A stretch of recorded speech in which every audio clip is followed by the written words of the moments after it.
last not least, another important motive. Of course, rook endings have such a large body of theory, motives and guidelines that yeah, I had to deal with them very briefly here on this DVD. I advise you really to dive deeper into the subject.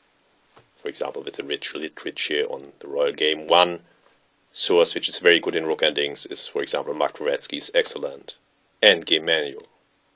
And the chapter on rook endings and rook versus pawn is really good. Okay.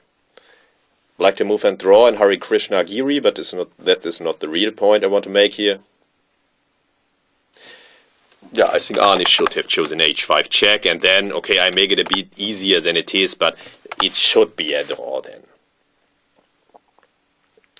Black is active enough, and it's not so easy for white to activate his king without losing f or c pawn. But okay, white is still for choice, of course. Over the board against Hare Krishna, it would still be not so easy to hold. But king f6, I think, loses, and now comes the motive I want to show, Zwischenschach. German for in-between check. Rook f8 check. Okay, you guessed it now, rook e8 check. And the point is to force black's rook away, as of course the pawn ending would be lost. So Anish had to take on c4.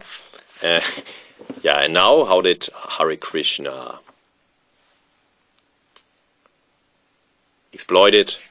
You guess it, Zwischenschach, in between check. Really a very important motive for the attacker to force a concession from the defender before then executing the main plan.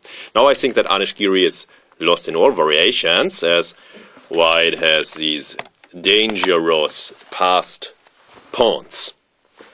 After c5, I think that the Zwischenschach should be played, and then, yeah, white should be winning in all variations. It's not so easy, of course, I agree, but I couldn't find a defense then. After king f6, now white can use this typical pattern. The a-pawn can be pushed to a7, as the f-pawn could then advance to f6, this usual pattern. The only thing that has to be checked is that black's counterplay doesn't work. The rook goes behind the passed pawn, but of course this is a winning pattern.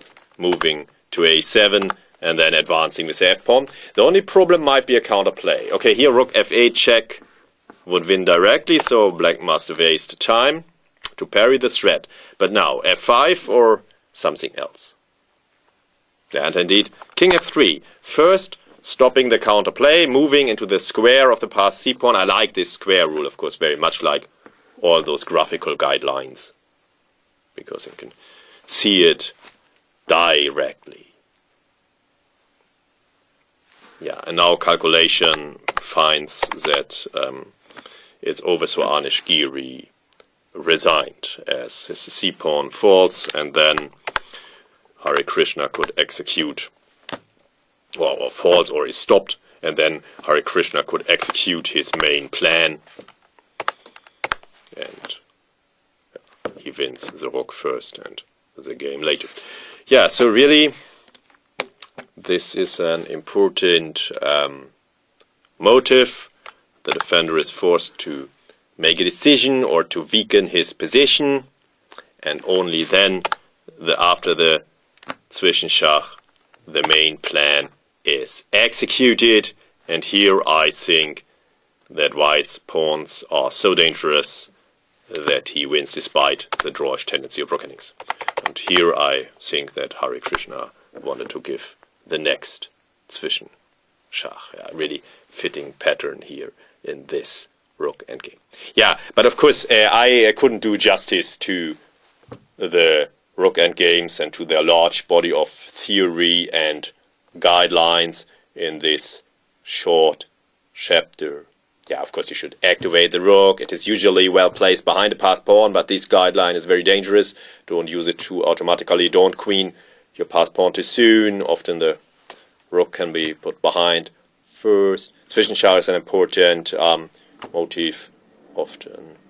And then several tricks and techniques like the creation of an umbrella. You should know. You should, but also know a lot of theoretical positions. And with this part of the business, I couldn't deal on this DVD on golden guidelines.